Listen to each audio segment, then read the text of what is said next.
Hello, everyone, and welcome to Bet the Edge. Thank you to everyone watching on our NBC Sports YouTube channel. Coming up, Kurt and I'm joined by the great Kurt Helin. If you could not tell from watching our YouTube channel, Kurt and I will handicap the Celtics as big road favorites in a closeout Game 4 at the Pacers Monday night. We will also discuss how we see potential matchups between Boston and the Timberwolves or the Mavericks, most likely the Mavericks, playing out in the NBA Finals.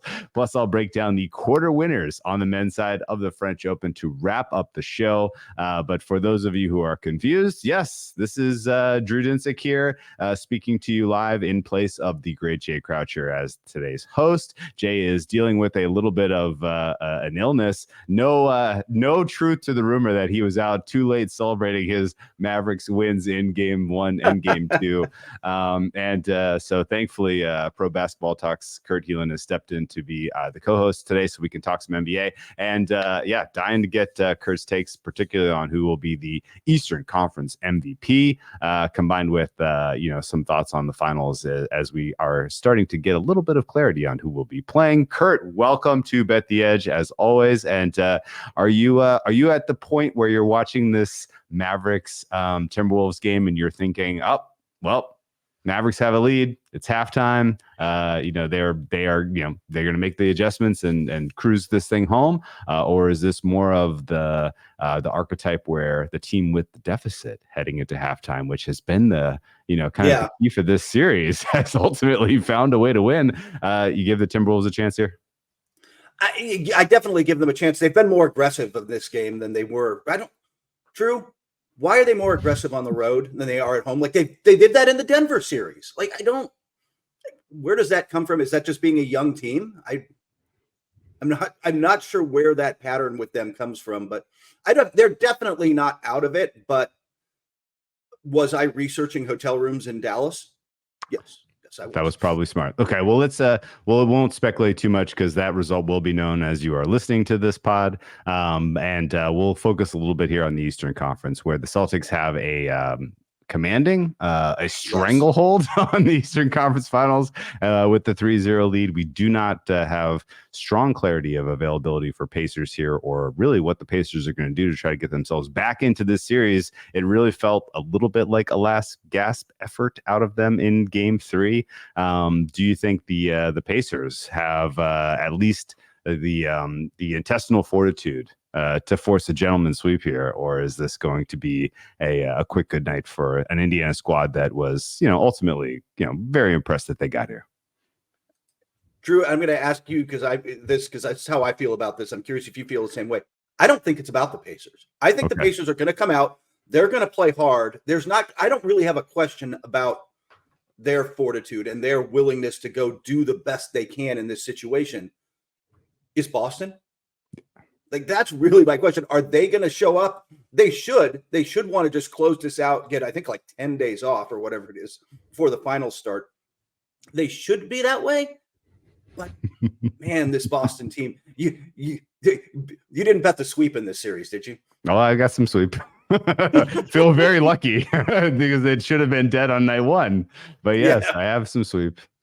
Okay, well, you're rooting for it. It should be that way. Honestly, they should go out and slam the door shut. My confidence that they're going to do that. And what's the line on the game now? I looked earlier, but I don't know. We're currently looking at Celtics as a 7.5 point favorite. We are looking at a over under of 222.5, which honestly, kind of hasn't really reflected what we've seen in these games. So interesting market there. But the absence of Halliburton, obviously, huge influence on the total. But yeah, you only have to lay 7.5 on the road here with this Celtics team, which I don't know. I guess let's take a big step backwards and kind of talk me through what how you view this run from the Celtics, because it is very straightforward to hold it up as the Celtics better and be like, hey, they were the best team and they got the job done. Like, who cares if it was ugly? Who cares if some of the games that they won were kind of fortunate? Who cares if they did it without, one of their most important players in Porzingis for the large part, right? Who cares if they did it against an Eastern Conference that was an absolute joke and everyone got hurt that they had to play against, right? Yeah. Like, you can hold that up, but the other side of the coin is this is like they lost 2 games on their way potentially to this point in the series, maybe on their way to an NBA Finals. Right. But even those 2 losses felt indefensible almost. Yeah. And a lot, I don't know. I'm really struggling with how to frame this team, because on paper they're a super team, and they are coasting through a very weak conference. And it is what it is. Like, you can call a spade here. Do you think that ultimately there are takeaways from what you've seen from the Celtics that are positive, or is this literally just a team that they're the best, they could win the title, and we're still going to have doubts about exactly how good they are?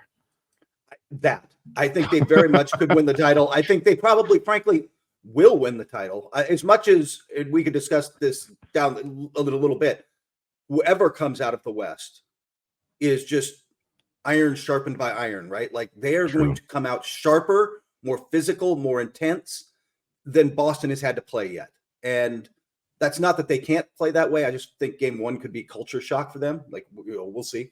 But they've won most of those games by double. I mean, not game 3, but most of them have been double-digit wins. Like, throughout the playoffs, like, they have beaten the teams in front of them, but done it in a way that's just, and boy, I got into made a lot of friends in Boston with this comment when I wrote it, Drew. But I said, they're not scaring anybody. Like, they are not coming out and with the intensity, with the kind of thing that makes you think, man, I don't know how we beat this team. Like, this team scares me. They do on paper.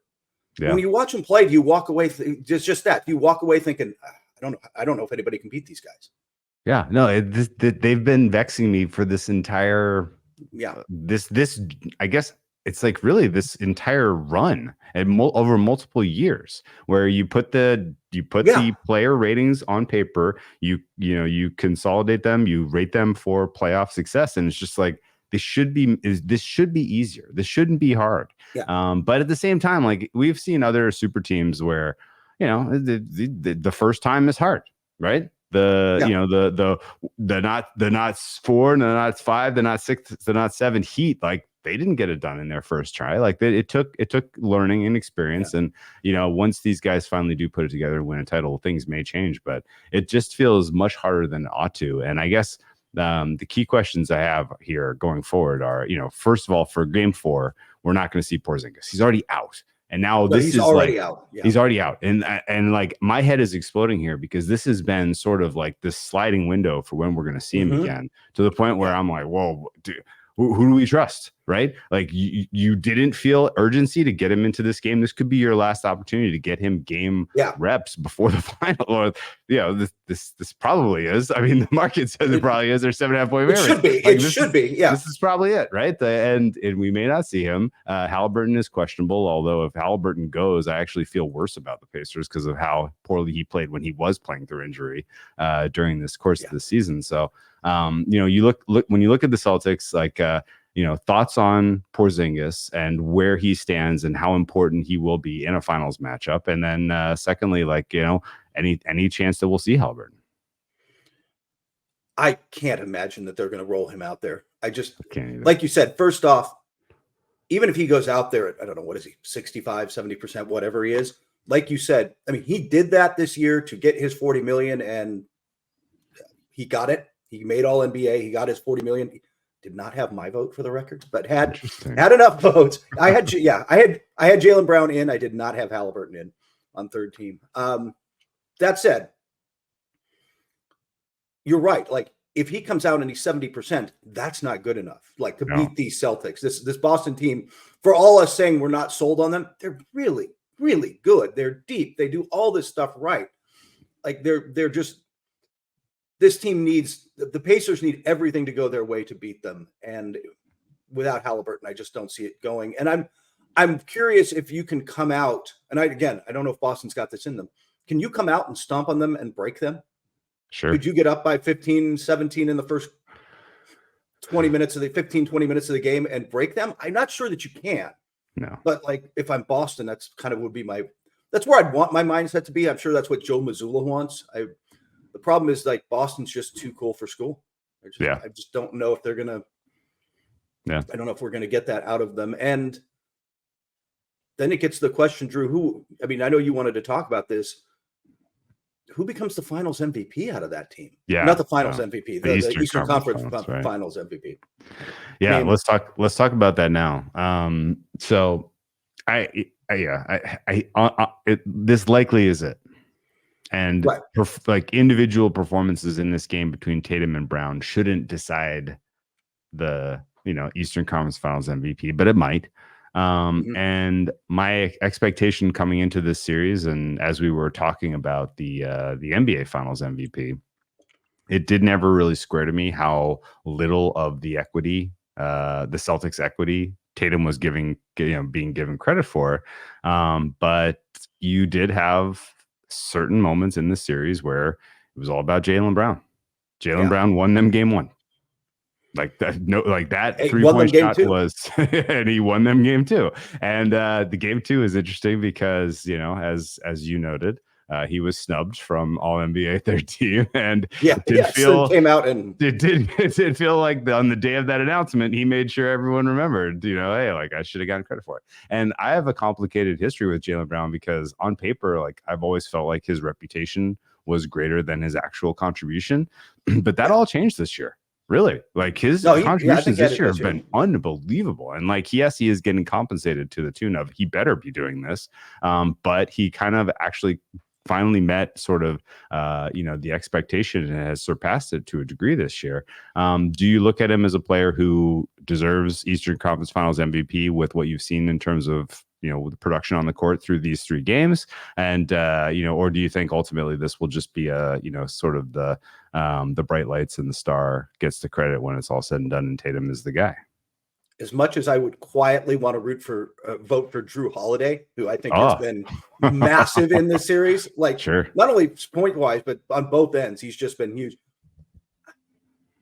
It may come down to this final game because I genuinely think Brown's been better, but overtime, Tatum was great. The overtime game, Tatum was 10 points in the overtime. He was the leading scorer in game 3. It's not like he's at any point been bad. He's been playing on both ends, putting up numbers. I think Brown's been a little more spectacular, and I think he's driven the winning a little bit more in this series. Yeah. But if Tatum comes out and smacks everybody around in game 4, that's going to be the last taste in the voters' mouths, right? They're all in the building. They're going to watch this. And if he has a big game, if Brown has a big game, it goes to him. And as much as I like Drew, I just don't know if that's going to happen.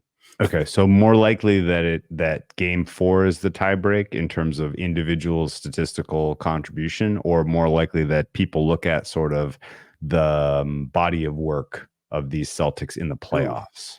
Because I feel almost like Tatum has not been very good, and some of that is just his shooting has been so underwhelming from 3. But his defense has been spectacular. But we know the voters don't really ever give that a fair shake. It's mostly on your offensive contributions, and his offense has been And so I guess do you think the voters will use game 4 as the tiebreak or the playoff body of work broadly? That's a good question. It's really hard to ignore recency bias. It's just so it is really hard to ignore it. And it changes. I mean, it changed Embiid's MVP, right? Like it wasn't going to be him until those final 6 weeks of the season when Jokic took his foot off the gas. And that said, I think the voters, if I were a voter, I would be looking for a reason to give it to Brown. Right now, I'd be going into game 4 leaning Brown. And if he's comparable to Tatum, he probably gets it. If Tatum puts up 40, there always is Jaylen Brown didn't make All NBA. Tatum is first team All NBA. Reward the best player on the best team. He is still their best player. He has maybe not been in this series, but he's the face of the franchise, for lack of a better word. He's the guy. So,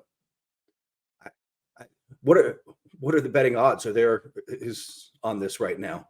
I honestly, the market is down last time I looked, but I think it's effectively a pick 'em, which is crazy because part of me wants to just take take Brown points over and bet Tatum MVP or whatever the best price works out to be between those two, because there's a chance you could thread the needle and Tatum hits his points total, but they give it to Brown, right? Like, or vice versa, right? And so I think that's kind of where I'm ultimately going to play this thing, because we can gloss over the Pacers level of effort, which has been impressive, honestly. In this series and throughout the playoffs, it's been impressive. But like, they can't defend Tatum and Brown. Like, it's just not happening. And so those guys are going to let's be fair. They cannot defend anybody. They're just not a terribly good defensive team. They've been better with Siakam, but they're not good on that end. And I mean, you can sell out to stop Brown and Tatum. You can pack the paint a little, and now Horford hits 7 threes, right? Like, the versatility that Boston brings, which is their advantage in the finals, an advantage against everyone, is a huge advantage in this series, because Indiana just doesn't have that many good defenders to go around. Oh, I love it. Okay, well, let's put a pin on that about the finals, because we're about to go there. And I'll just mention that thanks to our producer, Adam, DraftKings does have this market up. Tatum is minus 200 for Eastern Conference Finals MVP. Oh, wow. And Brown is plus 150. Okay. So I think I know where you're going on that. So we're playing Brown plus 150, and we're taking Tatum over points, and we're going to hit them both. Because I think you're right. Like, the voting block is going to just look for a reason to do not the obvious. And, Brown's, if there was a signature moment in the Eastern Conference Finals to this point, it was Jaylen Brown making the three that sent that game to overtime. So okay, and he had he had huge defensive plays to get them to that. Like, he's been fantastic on both ends. No question. Well. Yeah, no question. Absolutely strong agree. So let's put a pin in this and come back to the Celtics in just a minute. But first, the U.S. Women's Open is finally here. Can Nelly Korda continue her historic run on the LPGA Tour? Find out this week when she competes against the world's best at the U.S. Women's Open, presented by Ally. Tune in Saturday at 3 p.m. Eastern on NBC and Peacock.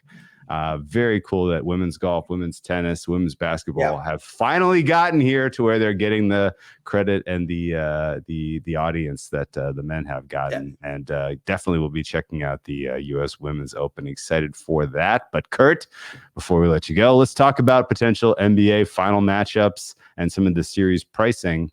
If the Celtics were to meet the Magic as of this moment, the Celtics would be minus 255, Mavericks plus 210. If the Celtics were to meet the Timberwolves, it would be Celtics minus 330, Timberwolves plus 190. I can't get close to either of these prices, if we're being honest. I have the Celtics as so far superior, but honestly, like, in the same theme as everything we've been talking about, what you've seen from the Mavericks to this point in the playoffs has to be considered more impressive than what you've seen from the Celtics. And the matchups aren't going to be as good as as has proven to be against the Timberwolves. But certainly, I don't know. Are you in the mindset that the Mavericks have a chance, or do you think that the Celtics at a discount is the bet for the finals? First off, is how many games does Porzingis play, which is the question we can't answer. $1 million question. It absolutely is huge in this series, particularly defensively, because Kyrie and Luka start getting downhill and into guys, and it's a problem. And even with Gobert there, I mean, Gobert's just been tortured by the floater versus lob, and there's not much he can do about it. I think Dallas has a chance. I don't, by the way, kind of think Minnesota does. I'm just not sure Edwards, we've seen it in this series. I'm just not sure he's ready for the moment yet. He's 22, and he's going to be there, but he is, when all the spotlight was on him and he couldn't score and he had to play make more in this series, he's got a step to go in that way. Like, he is just not the playmaker yet that he needs to be, considering the focus he's going to draw on from defenses. Doncic walked in the league he frankly walked in the league having already seen everything in EuroLeague and in playing for Real Madrid that he's seen here. Like, he's been seeing the same stuff forever. You can blitz him. They started blitzing him here in game 3 that we're not talking too much about. He looked more comfortable. He's like, oh, cool, blitzes. All right, I know what to do. Like, I can split this one or I can do this. Like he's just torching them. So I think Doncic and the Kyrie. And by the way, Drew, the reason I, as a basketball fan, and you as a basketball fan want this series, Kyrie going back to the Garden will be that's going to be fun. I think he'll get a warm response. Yes, there will be something. They'll be happy to see him again, right? No, I think the interesting storylines for me surely are, and again, we're not here to jinx the Mavericks. There's still a lot of basketball to be played. Still a half of basketball to be played today to even get to 3 wins in the series. But the writing does look on the wall. And I think your point about Edwards, I think, is fair. And you can measure it either as like the moment being a little bit tough, or like I almost felt stupid not seeing this coming more before game 1. But you saw it in game 1 where the physical toll of 2 playoff series on a 22-year-old, where you are asked to do, the most physical thing on defense in terms of sticking with Kyrie Irving and be, the dynamic playmaker on offense. That wears you down. And the most games he's ever played in a season is 70. And now he plays a 70 plus regular season schedule, and then carries that in and has played 12 games in the postseason. So he's getting close to 90 games played, which is, that's a heavy load when you're that type of playmaker and you're at that age. So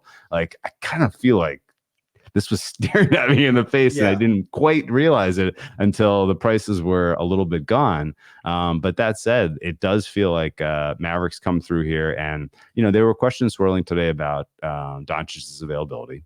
He's obviously been dealing with knee injuries throughout the playoffs, but looked exceptionally good at the end of the OK series and carried that form into this series, particularly in Q4 of game 1 and in game 2. And you look at just ultimately the level he's been able to find, and the idea that you have this extended rest, plenty of rest, this expanded schedule of the NBA Finals. He should be able to be in peak form for that whole run, which makes it interesting because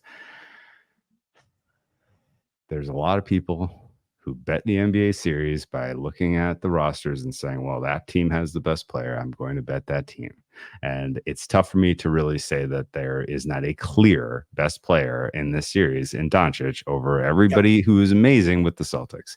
And I hearken to moments in game 1 against the Pacers and game 2 against the Pacers where Al Horford, one of the coolest, nicest guys you root for day in, day out, he looked absolutely cooked. And it was these guys, they know how to beat him. They've got it figured out. They know when to go against him. They know who to put against him. They know how to kind of mix it up against him.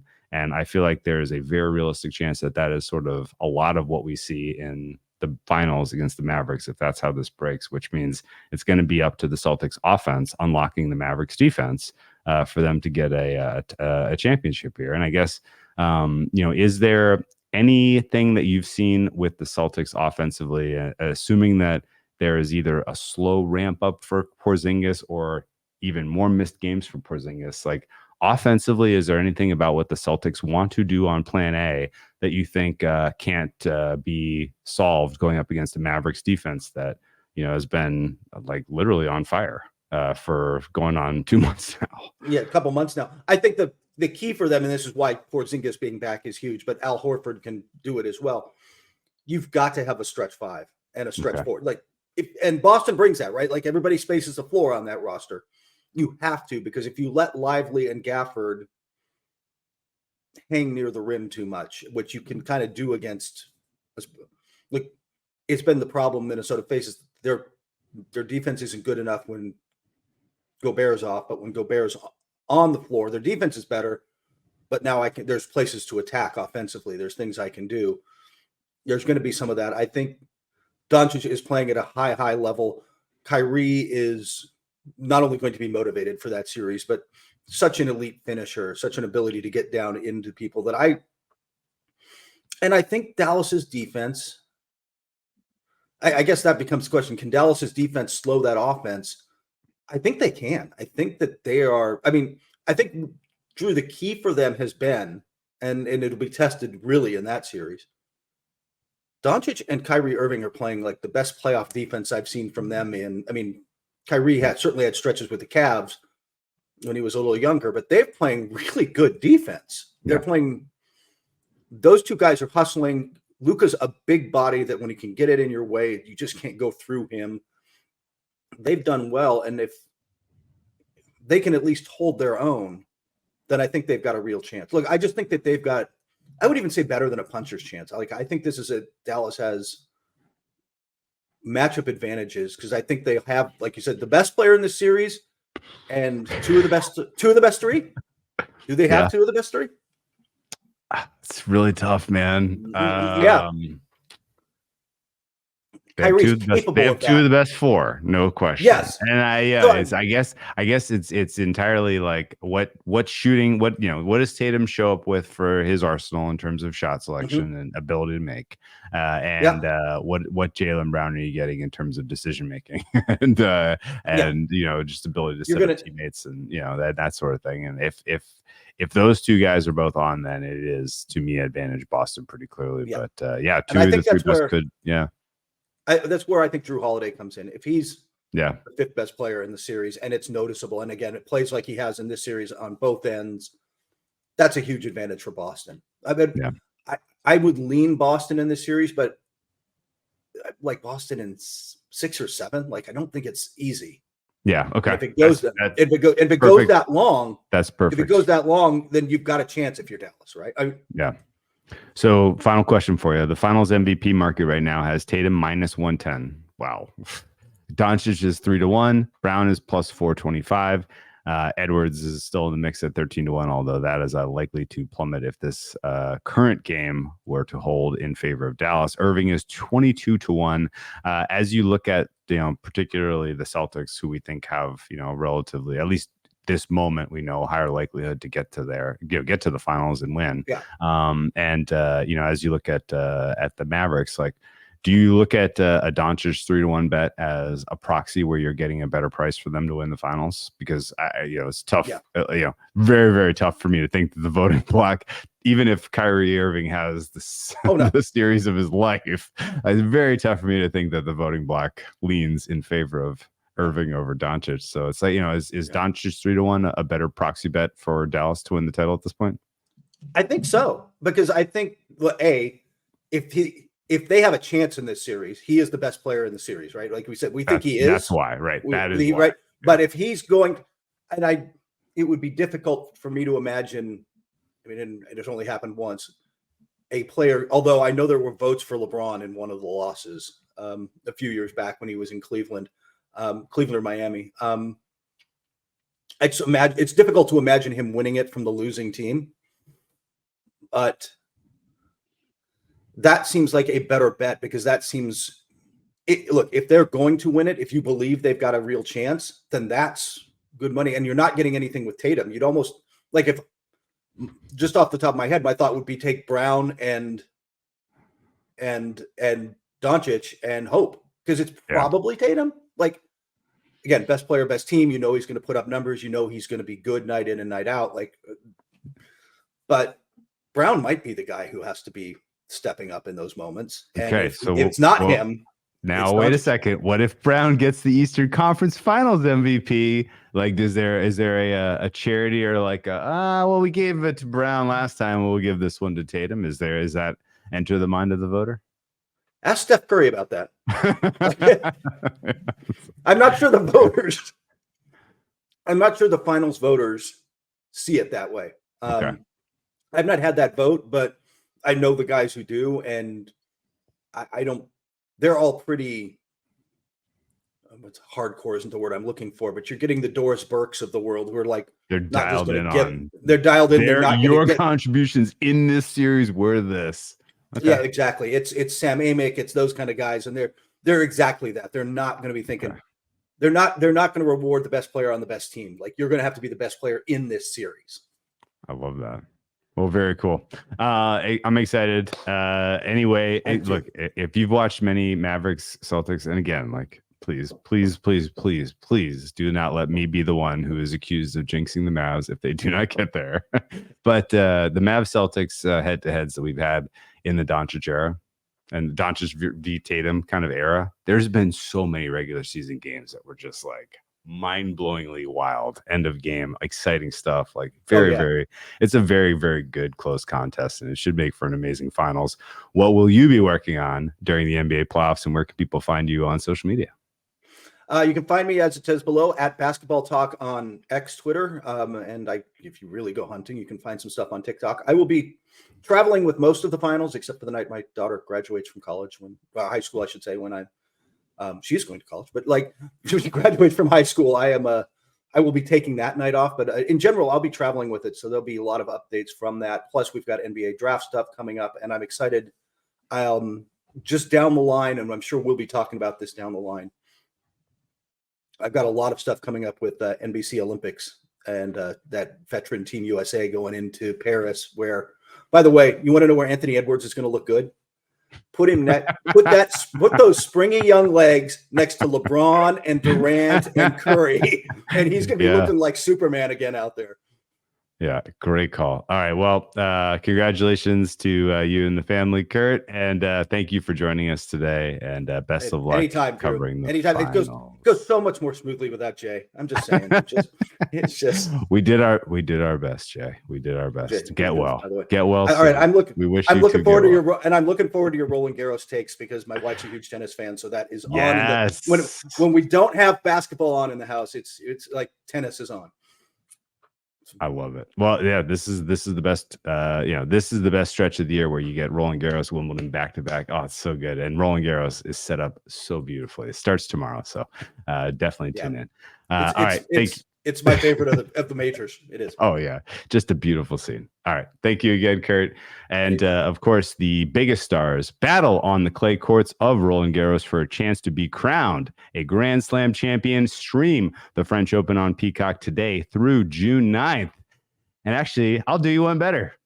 As soon as you are done listening to this podcast, go turn on your television and be there in present for the Zverev Nadal round one match. It is going to be absolutely incredible. They are, of course, drawn into a round one match as the two favorites in quarter two.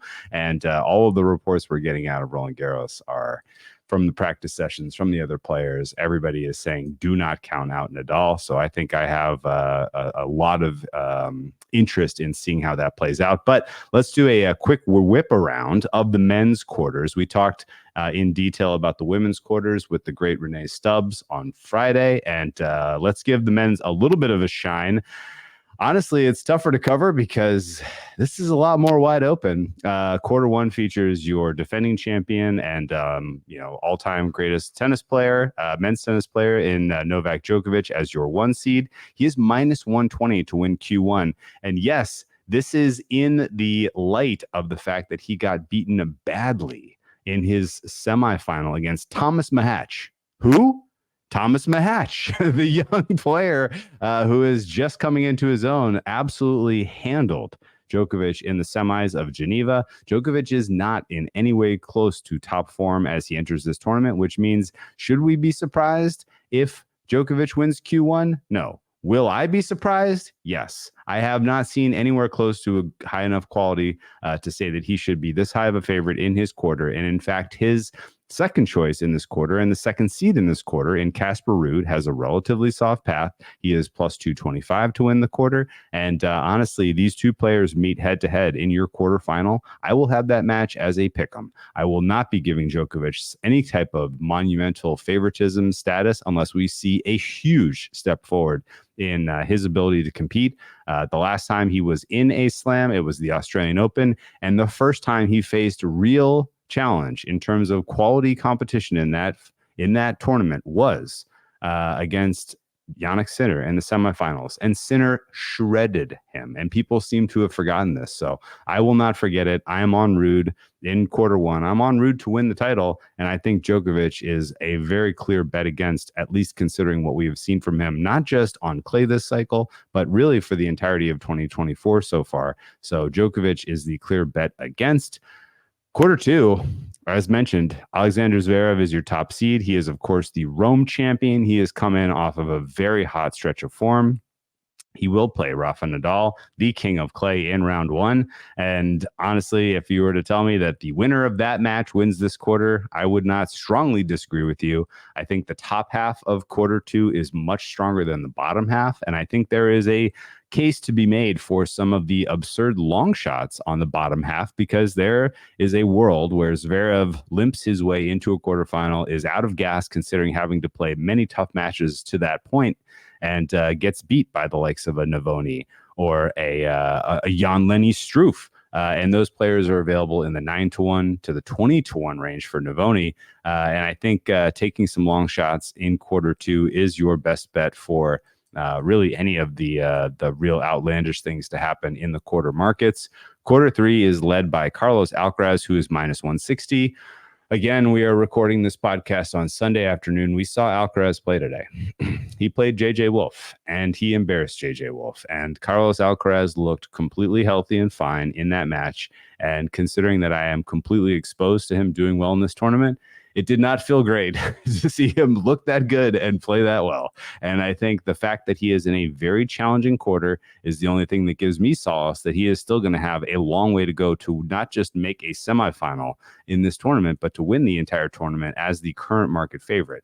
Minus 160 is a very aggressive price for Alcaraz, considering Tsitsipas exists in this quarter, and he has played the best men's clay tennis to this point of the entire calendar.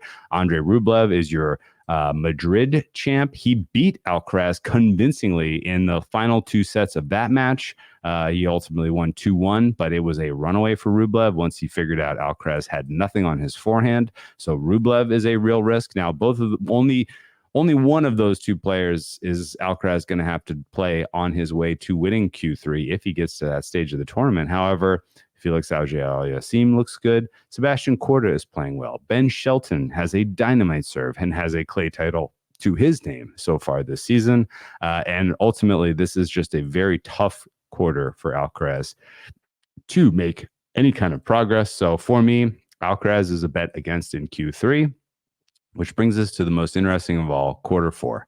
Very weak quarter. We saw some lackluster play from some of the other challengers in this quarter today, including Hubert Hurkacz, who came through in 5 sets against a complete unknown in a qualifier from Japan.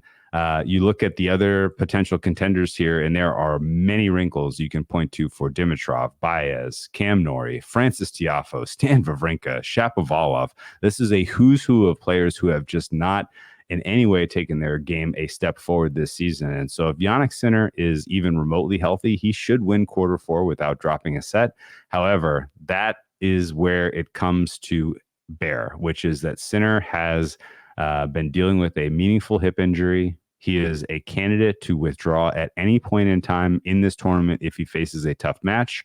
If for some reason in round 2, round 3, round 4, his opponent happens to come with their best tennis on that day and force him into a five-set match, he could ultimately have to pull out to avoid developing a chronic injury with his wrist. So again, at minus 175, the risk of a withdrawal is way too high for me to get involved with Sinner. And I think your best bet is to pick an absolutely absurd long shot at price and just cross your fingers and hope it comes through. I have ultimately not bet anything in quarter four, but at the current prices, Dimitrov in the 8-1 range would be the only thing I could think has a realistic chance. In the outright market, Alcaraz again is your favorite at plus 275.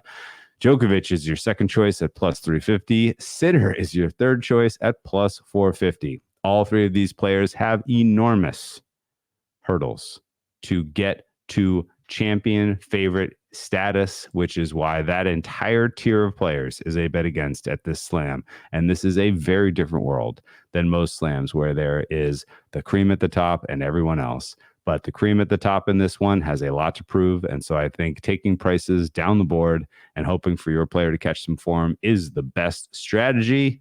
So with that, I'm glad you checked out our pod. I hope you enjoyed this breakdown of the Men's French Open. go watch Rafa Nadal versus Alexander Zverev in what might be one of the most important tennis matches of the year, as this could be the King of Clay last ever French Open match on Philippe Chatrier. So with that, don't forget to check out NBCsports.com for more information to help you with your wagers. Thanks to those of you watching us on our NBC Sports YouTube channel. And if you're listening to this in podcast form, don't forget to subscribe and rate us. Also a reminder to find all your favorite NBC Sports shows on Amazon Music. Just head over to amazon.com/NBC Sports.